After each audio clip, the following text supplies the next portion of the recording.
السلام عليكم ورحمة الله وبركاته. بسم الله الرحمن الرحيم. الحمد لله رب العالمين، والصلاة والسلام على أشرف الأنبياء والمرسلين سيدنا محمد صلى الله عليه وعلى آله وصحبه وسلم. أحبتي في الله، ما زلنا مع الدورة العلمية التي أسأل الله تبارك وتعالى أن يجعلها في ميزان حسناتنا، وأن يجعلنا من المقبولين عنده بسببها، إنه على كل شيء قدير. وهذا هو الدرس الأول في كتاب الموقظة في مصطلح الحديث. اعلم أيها المسلم أن العلوم الشرعية كلها شريفة، وأشرفها ما كان متعلقا بكلام الله تبارك وتعالى وكلام رسوله صلى الله عليه وسلم. ولذلك كان علم الحديث من أعظم العلوم قدرا وأرفعها شرفا، لأنه العلم الذي يعرف به حديث النبي صلى الله عليه وسلم، صحيحه من ضعيفه وثابته من سقيمه. فيعني كما قلنا أن شرف العلم يكون بشرف مضمونه، فكيف إذا كان مضمون هذا العلم هو معرفة صحيح حديث النبي صلى الله عليه وسلم من ضعيفه، معرفة أن هذا الحديث الذي أعمل به والذي أعبد الله تبارك وتعالى به صحيحا قاله النبي صلى الله عليه وسلم، أو فعله النبي صلى الله عليه وسلم، أو أقره النبي صلى الله عليه وسلم. فمصطلح الحديث أيها الأحبة هو معرفة حديث النبي صلى الله عليه وسلم، صحيحه من ضعيفه، ثابته من سقيمه. وما من أمة على وجه الأرض حفظت آثار نبيها وأقواله وأفعاله كما حفظت سنة النبي صلى الله عليه وسلم. اعلم أيها المسلم أن الله تبارك وتعالى وكل الأمم السابقة لحفظ دينها وحفظ شريعتها، فبدلوا وغيروا وزادوا ونقصوا. أما يعني دين النبي صلى الله عليه وسلم وما جاء به النبي صلى الله عليه وسلم من كتاب وسنة، فالله تبارك وتعالى لم يدعه لأحد، وإنما تكفل هو وحده سبحانه وتعالى بحفظه، فقال إنا نحن نزلنا الذكر وإنا له لحافظون. وحفظ الله هنا يتضمن الكتاب والسنة.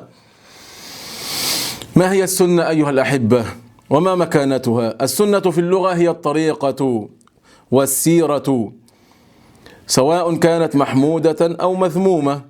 وأما في الاصطلاح لها أكثر من تعريف. السنة لها تعريف عند المحدثين، فالسنة عند المحدثين هي كل ما أضيف إلى النبي صلى الله عليه وسلم من قول أو فعل أو تقرير أو صفة خلقية أو خلقية. فالسنة الشريفة والمطهرة التي تركها النبي صلى الله عليه وسلم لها تعريف عند أهل الحديث، عرفوها أن السنة هي كل قول أضيف للنبي صلى الله عليه وسلم، وكل فعل أضيف للنبي صلى الله عليه وسلم، وكل تقرير أو كل صفة خلقية أو خلقية. أمثلة على هذا: القول إنما الأعمال بالنيات، هذا قول النبي صلى الله عليه وسلم. النبي صلى الله عليه وسلم أخبرنا قائلا لنا أن الأعمال بالنيات ولكل امرئ ما نوى. أما الفعل فصفة صلاته صلى الله عليه وسلم: صلوا كما رأيتموني أصلي. هذا هو فعله الذي جاء إلينا، فالعبد يبحث في هذا الفعل: هل هذا الفعل صح فعله عن رسول الله صلى الله عليه وسلم أم لم يصح؟ أما التقرير كإقراره صلى الله عليه وسلم أكل الضب. كذلك الصفة الخلقية: كان أشد الناس حياء صلى الله عليه وسلم.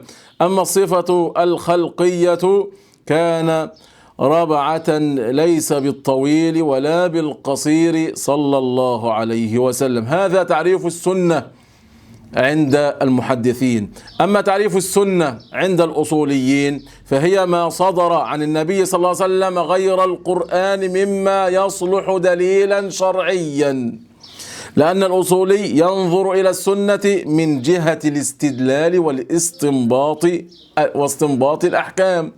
الأصولي لا ينظر إلى مجرد القول أو الفعل، أو الصفة إلا إذا كان من وراء هذا القول أو الفعل أو الصفة حكما، فيستدل بهذا القول أو هذا الفعل أو هذه الصفة على دليل لحكم شرعي.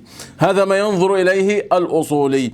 فالسنة عند الأصوليين هي ما صدر عن النبي صلى الله عليه وسلم غير القرآن مما يصلح دليلا شرعيا. لماذا؟ لأن الأصولي ينظر إلى السنة من جهة الاستدلال واستنباط الأحكام.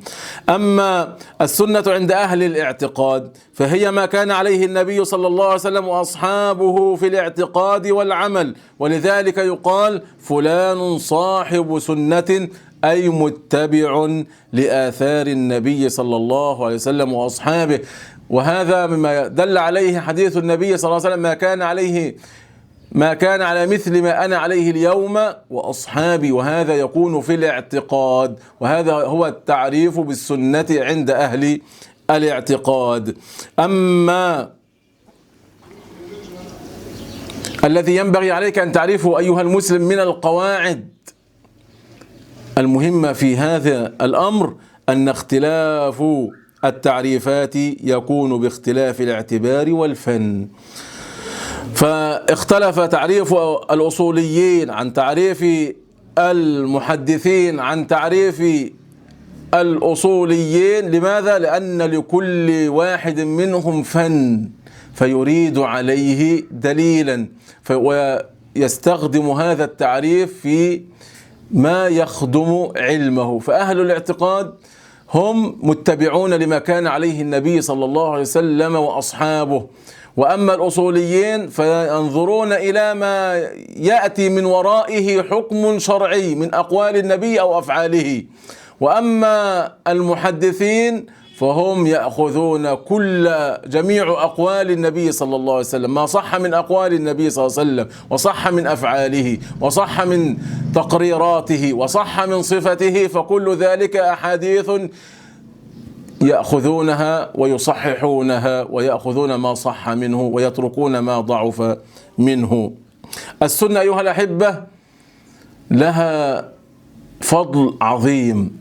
السنة اعلموا رحمكم الله أن السنة حجة باتفاق المسلمين، وأن من أنكرها فقد خالف القرآن والإجماع. الدليل أمر الله تبارك وتعالى بطاعة الرسول صلى الله عليه وسلم فقال أطيعوا الله وأطيعوا الرسول. تأمل رحمك الله أن الله عز وجل لم يقل والرسول فقط، بل أعاد فعل الطاعة، أطيعوا الله وأطيعوا الرسول صلى الله عليه وسلم. قال العلماء في هذا دليل على أن للنبي صلى الله عليه وسلم طاعة مستقلة، لأن النبي صلى الله عليه وسلم ما كان لينطق عن الهوى، وإنما هو وحي يوحى صلى الله عليه وسلم. قال تعالى من يطع الرسول فقد أطاع الله، وقال سبحانه وتعالى وما أتاكم الرسول فخذوه وما أتاكم الرسول فخذوه، أي خذوا كل ما جاء به صلى الله عليه وسلم. الأصل في الأمر الوجوب، فلما أمر الله بطاعة الرسول صلى الله عليه وسلم دل ذلك على وجوب اتباعه. أما الدليل الثاني أن السنة وحي، قال الله تعالى وما ينطق عن الهوى إن هو إلا وحي يوحى صلى الله عليه وسلم. قال الشافعي رحمه الله كل ما حكم به رسول الله صلى الله عليه وسلم فهو مما فهمه من القرآن. وقال صلى الله عليه وسلم ألا إني أوتيت القرآن ومثله معه، أي السنة. هنا فائدة عظيمة أيها الأحباب، إذا علم العبد أن السنة وحي من عند الله عظم في قلبه حديث رسول الله صلى الله عليه وسلم ولم يتجرأ على رده، لأنه يخرج على المسلمين في كل وقت وفي كل حين أقوام يريدون أن يعزلوا السنة عن القرآن، يقولون من جاء في كتاب ربنا أخذناه ومن لم يأتي في كتاب الله تركناه. ألا يعلم هؤلاء أن ما أحله رسول الله كما أحله الله عز وجل، وما حرمه رسول الله كان كما حرمه الله عز وجل. السنة أيها الأحبة مبينة للقرآن، حتى تعرف فضل السنة، حتى تعرف يعني مقام هذه السنة العظيمة المباركة. قال الله تعالى: وأنزلنا إليك الذكر لتبين للناس، فالقرآن أجمل والسنة فصلت. الصلاة القرآن أمر بها وأقيموا الصلاة، وأما السنة فبينت أوقاتها وركعاتها وكل ما يتعلق بالصلاة. الزكاة القرآن أمر بها، والسنة بينت أنصبتها. الحج قال صلى الله عليه وسلم: خذوا عني مناسككم. هنا قاعدة أصولية أيها الأحبة: البيان يأخذ حكم المبين. البيان يأخذ حكم المبين. أما الدليل الرابع التحذير من مخالفة السنة. قال الله تعالى: فليحذر الذين يخالفون عن أمره. قال الإمام أحمد بن حنبل: أتدري ما الفتنة؟ الفتنة الشرك. وقال تعالى: فلا وربك لا يؤمنون حتى يحكموك فيما شجر بينهم ثم لا يجدوا في أنفسهم حرجا مما قضيت ويسلموا تسليما. فجعل تحكيم سنة النبي صلى الله عليه وسلم من شروط كمال الإيمان. فضل السنة أيها الأحبة وفضل أهل الحديث، ينبغي عليك أن تتعرف على هذا الأمر حتى يعظم قدر النبي وسنته وأقواله وأفعاله في قلبك، لأن الأمر عظيم. الأمر يتعلق بقبول الأعمال وردها، الأمر يتعلق بنصف دين الإسلام العظيم. إن أهل الحديث أيها الأحبة هم حراس الدين. قال عبد الله بن المبارك: الإسناد من الدين. وقال سفيان الثوري: الملائكة حراس السماء وأصحاب الحديث حراس الأرض. وقال الإمام أحمد بن حنبل رحمه الله عز وجل: لولا الحديث لكان الناس على الجاهلية، ولولا الإسناد لقال من شاء ما شاء. فالأمر عظيم أيها المسلمون. فائدة إيمانية: من أعظم النعم على العبد أن يكون محبا للسنة وأهلها. هذا من أعظم ما ينبغي أن يكون عليه العبد، أن يكون محبا للسنة، لأن السنة تتعلق بأقوال النبي صلى الله عليه وسلم، هذا النبي الذي هو أولى بالمؤمنين من أنفسهم.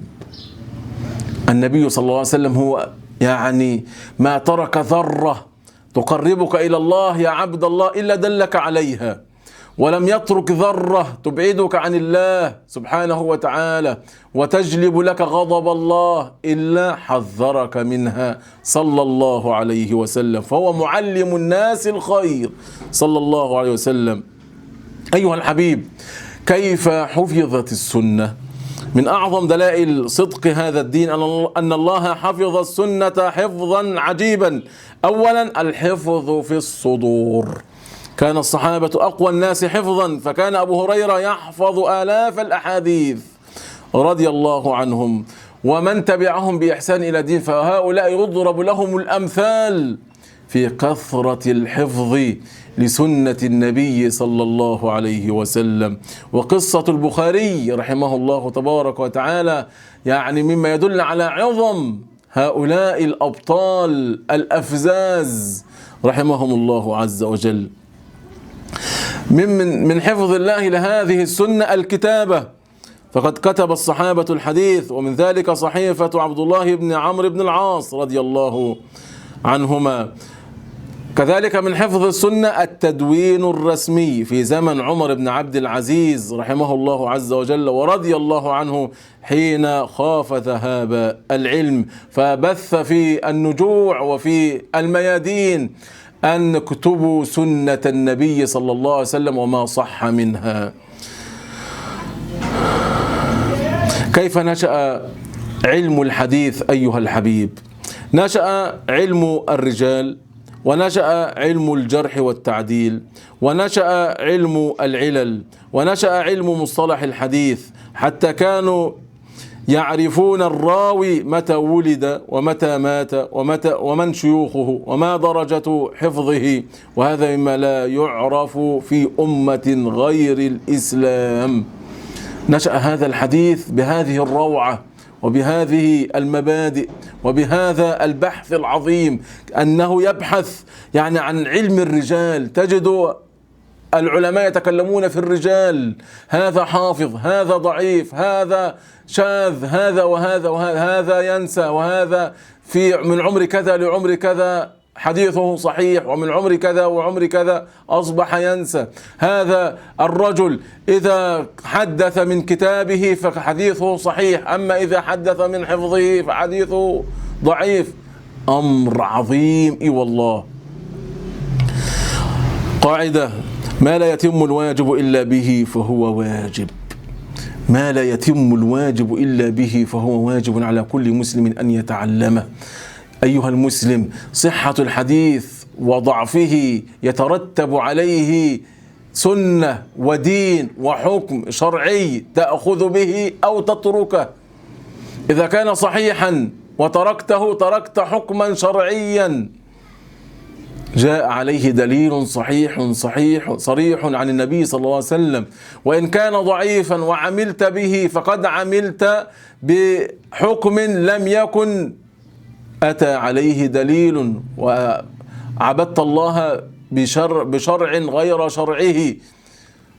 فالأمر عظيم. ما لا يتم الواجب إلا به فهو واجب، فيجب على كل مسلم أن يعرف صحيح حديث النبي من ضعيفه. ونحن بمشيئة الله تبارك وتعالى سنتعلم هذا الباب العظيم وهذا العلم الكريم من كتاب مختصر اسمه الموقظة. مؤلفه هو الحافظ الإمام محمد بن أحمد الذهبي رحمه الله عز وجل. ولد سنة 73 و600 من هجرة النبي صلى الله عليه وسلم، وهو من أعظم أئمة الحديث والتاريخ. من أشهر كتبه سير أعلام النبلاء، تذكرة الحفاظ، ميزان الاعتدال. أما منهجه في الكتاب رحمه الله عز وجل: الاختصار، جمع الفوائد، ذكر ألفاظ المحدثين، التنبيه على العلل، ذكر اختلاف العلماء. هناك فوائد من الدرس وثمرات له. أولها تعظيم السنة في القلب، أن تعظم سنة النبي صلى الله عليه وسلم، فعلى قدر تعظيمك لرسول الله تعظم سنة رسول الله صلى الله عليه وسلم. كما قال أهل العلم: لو أراد أحدنا أن يحك جلده بظفره فلينظر في الأثر كيف كان يحك النبي صلى الله عليه وسلم جلده بظفره. وهذا أبو أيوب الأنصاري رضي الله عنه لما وجد النبي صلى الله عليه وسلم كلما قدم له طعاما يأكل الطعام إلا البصل والثوم، فوجده ينحيها جانبا، فقال: يا رسول الله أحرمت؟ قال له: لا، ولكني أناجي من لا تناجون. فماذا قال رضي الله عنه؟ قال: يا رسول الله لا جرم، نكره ما تكره وإن كان حلالا. عبد الله بن عمر رضي الله عنه كان يضرب مثالا عظيما في متابعة النبي صلى الله عليه وسلم، فكان يسير ذات يوم في صحراء فوجد ابن عمر انحنى على دابته ثم عاد إلى مكانه، فقالوا له: يا ابن عمر لماذا انحنيت في هذا المكان؟ فقال لهم: كانت هنا شجرة، وكان النبي صلى الله عليه وسلم يسير فاعترضه غصن من الشجرة فانحنى النبي صلى الله عليه وسلم حتى يمر من تحته. انظر إلى متابعته صلى الله عليه وسلم، كانوا يضربون المثل الأعلى في متابعة النبي صلى الله عليه وسلم. فمن فوائد معرفة السنة وتعظيم السنة أنك تعظم النبي صلى الله عليه وسلم في صدرك وفي قلبك، فعلى قدر تعظيمك للسنة يكون تعظيمك لرسول الله صلى الله عليه وسلم.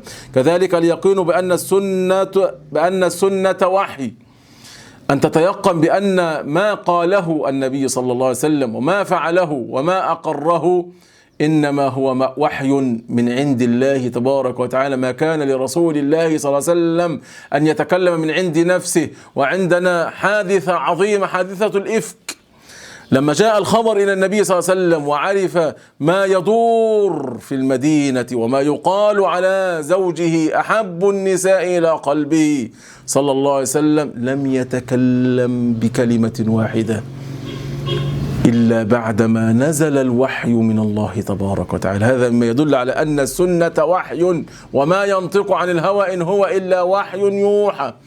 لما تخلف الثلاثة عن غزوة تبوك جلسوا شهرا أو 50 يوما ولم يتكلم النبي صلى الله عليه وسلم بشيء، حتى نزل الوحي من الله تبارك وتعالى بالتوبة عليهم. اليقين بأن السنة وحي، حب أهل الحديث ومعرفة فضلهم.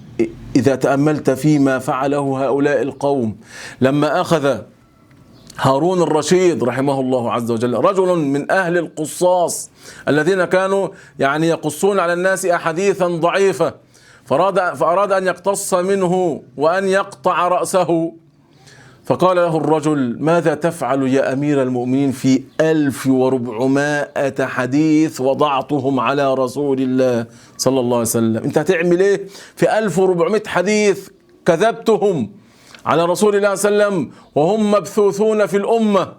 ماذا قال له؟ قال له: لا عليك، أنا عايزك تموت وأنت مطمن، سيقوم لها الجهابذة الذين بذلوا أوقاتهم وأعمارهم في تصحيح حديث واحد. كان واحد منهم يسافر إلى بغداد حتى يأتي بحديث واحد يتعلم منه سنة ويتعلم منه أمر يقربه إلى الله عز وجل. الأمر عظيم إيه والله. الحذر من رد الأحاديث، لا ترد أحاديث من هواك. يطلع يقول لك حديث الذبابة، ازاي الواحد يشرب، يجي الذبابة تقع في الشراب في كوب الماء فأغمسها ثم أشرب، دي أمر لا يصدقه عقل. هل هذا حديث صحيح أم ضعيف؟ إذا كان صحيح فعلى العين والرأس. النبي صلى الله عليه وسلم جاء رحمة للعالمين، مش رحمة للأغنياء فقط، رحمة للأغنياء والفقراء. أنت عندك ممكن تشتري 1000 غير اللي وقع فيها الذبابة، وهناك ما لا يستطيع إلا ما في يده، لا يستطيع أن يأتي بغيرها. فجاء ذلك الحديث رحمة له، إن الذبابة فيها جناح يحمل الداء وجناح يحمل الدواء، فإذا غمسها العبد لا تؤثر في هذا الشراب شيء، فليشربه العبد وليتوكل على الله عز وجل. الحذر من رد الأحاديث لأنها لا توافق العقل. الحديث يقبل ويرد بالصحة والضعف. معرفة أن الدين محفوظ، إنا نحن نزلنا الذكر وإنا له لحافظون. فدين الله محفوظ، كتاب وسنة، كما حفظ الله تبارك وتعالى المبين حفظ الله المبين، والسنة مبينة للقرآن. السنة أتت بأدلة منفصلة، أحكام شرعية حللت وحرمت، لم يأتي تحليل هذا وتحريمه في القرآن، وإنما أتت في السنة. قل لي بربك، لو سألك أحد الناس هل يجوز أن يجمع الرجل بين امرأته وعمتها وخالتها، ماذا ستجيب؟ هل حلال أم حرام؟ إن قلت حلالا فما دليل ذلك؟ وإن قلت حراما فما دليل ذلك؟ الذي حرم هذا الأمر هو رسول الله صلى الله عليه وسلم. حرم أن يجمع الرجل بين المرأة وبين عمتها وخالتها. تحريم كل ذي ناب وكل ذي مخلب، من الذي حرم ذلك؟ هو رسول الله صلى الله عليه وسلم. زكاة الفطر، من الذي أوجبها على المسلمين؟ هو رسول الله صلى الله عليه وسلم. تعلم أهمية علم المصطلح. إذا تعرفت على العلماء كيف يصححون وما هي شروط الحديث الصحيح عندهم، وكيف يعني يحكمون على الحديث بالصحة والضعف. هذا ستعرف أن هذا العلم علم عظيم حرس الله تبارك وتعالى به الدين، وحفظ الله به السنة. أهم القواعد أيها الأحبة المستخرجة من هذا الدرس: الأصل في الأمر الوجوب، ما لم يأتي دليل يصرفه عن ذلك. أي أمر أمر الله به في كتابه وأمر به رسوله صلى الله عليه وسلم في سنته فالأمر للوجوب، حتى يأتي الدليل الذي يصرف هذا الأمر من الوجوب إلى المندوب. كذلك البيان يأخذ حكم المبين، فكما أن الكتاب كتاب الله عز وجل محفوظ حفظه الله تبارك وتعالى، فإن المبين يأخذ حكم المبين. فالسنة محفوظة ولها مكانتها ولها يعني رفعتها ولها حكمها في دين الله تبارك وتعالى. ما لا يتم الواجب إلا به فهو واجب. الصلاة واجبة، التعلم الدين الله تبارك وتعالى واجب، فيجب على العبد أن يتعلم كل شيء، لا يتم الواجب إلا به. الوسائل لها أحكام المقاصد، حفظ الدين من أعظم مقاصد الشريعة. عليك أيها المسلم أن تقبل على الله تبارك وتعالى، عليك أن يعني تعلو همتك، وأن تكون على ثغر من ثغور هذا الدين العظيم، تحمي شريعة الله وتكون يعني في سبيل الله تبارك وتعالى بالدفاع عن هذا الدين العظيم. أسأل الله تبارك وتعالى أن يعينني وإياكم على ذكره وشكره وحسن عبادته. أسئلة الدرس: عرف السنة لغة واصطلاحا. ما الفرق بين تعريف السنة عند المحدثين والأصوليين؟ اذكر 4 أدلة على حجية السنة. ما معنى كون السنة وحيا؟ كيف بينت السنة القرآن؟ ما خطر رد السنة؟ ما المراحل التي مرت بها السنة؟ ما معنى قولهم الإسناد من الدين؟ ما أهم مميزات كتاب الموقظة؟ استخرج 5 قواعد أصولية من الدرس. أسأل الله في عليائه ومن فوق عرشه أن يعينني وإياكم على ذكره وشكره وحسن عبادته. وصلى الله وسلم على نبينا محمد صلى الله عليه وسلم. سبحانك اللهم وبحمدك، أشهد أن لا إله إلا أنت، أستغفرك وأتوب إليك. والسلام عليكم ورحمة الله وبركاته.